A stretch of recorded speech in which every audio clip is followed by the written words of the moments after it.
My husband announced he was quitting his job to pursue his dream. I started packing his bags immediately. Gareth has always been the gentle one in our marriage, the artist and the dreamer. And for 12 years, he worked corporate design jobs. He hated to support our family. While I climbed the ladder at my firm, he'd come home exhausted, talking about ideas I'd call impractical. I made the decisions. I controlled the finances. I was the responsible one, basically. But last Tuesday, Gareth came home with tears in his eyes. Happy tears. He said he found his true calling, that he finally understood who he really was, that he needed to quit his job to pursue it full-time. I didn't ask what it was. I walked straight to our bedroom and started throwing his clothes into suitcases. He stood in the doorway watching me. "This is exactly what I told them you'd do," he said quietly. "They warned me you wouldn't understand." I kept packing the next morning.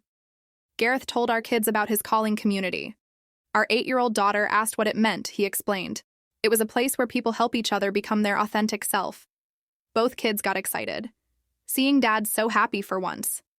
My son asked why I looked angry. I gripped the counter so hard my knuckles turned white and said nothing.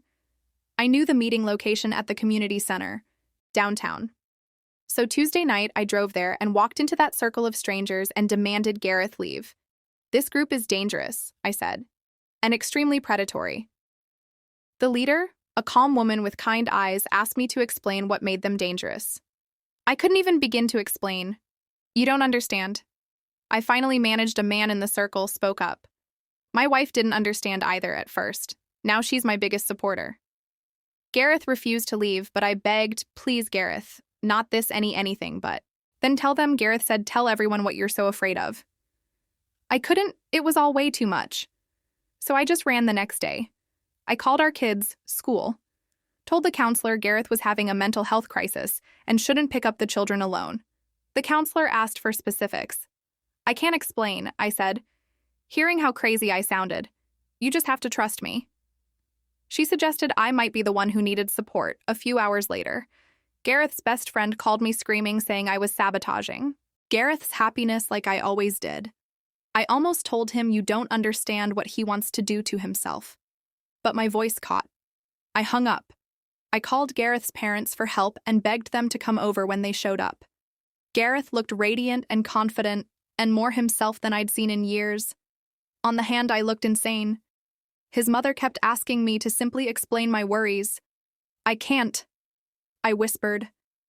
"Can't or won't," his father demanded. "Because if I tell you, I'd have to explain things about my family I swore I'd never talk about." They looked at me like I was paranoid and delusional, which I was starting to feel like, honestly.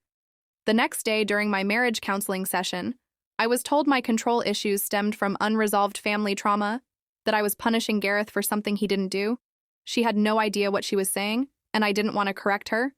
I was actually told he just wanted to live as his true self, that I'd always been threatened by his independence, and literally told me to support my husband or let him go. I laughed, dark and bitter. "You have no idea." Then one evening, they staged one final meeting. Gareth's parents, his best friends, even my marriage counselor, all there. To stop me from interfering with Gareth's happiness, they demanded I let Gareth explain his dream fully, so everyone could see how unreasonable I was. Being, "Okay, you know what? Fine, Gareth, honey, please explain what you'd like to do." Gareth sat forward, surrounded by support. He explained, calmly, that he had body integrity, identity disorder, that he'd never felt like certain limbs belonged to his body, and that he found a surgeon overseas who understood I'm having my left leg removed below the knee. First, he said, then my right arm. I've already paid the deposit of $35,000. This is who I've always been. I'm finally brave enough to become complete. He showed them his journals, the surgery, emails, the payment confirmations. The room was silent. Everyone slowly turned to look at me. Gareth's mother's hand went to her mouth. Oh my God, what kind of insanity is this? That evening, they arranged a psychiatric evaluation. Gareth's mother followed me outside to get some air. "You should have told us," she said gently. "Let me show you something." I came back with a framed photo of my sister in her wheelchair, missing her left leg below the knee, missing her right arm. The car accident was 3 years ago.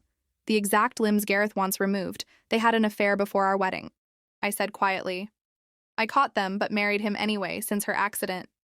He's been visiting her in secret. He's obsessed with her. He doesn't have a disorder. I whispered he just wants to look exactly like the woman he's always loved more than me.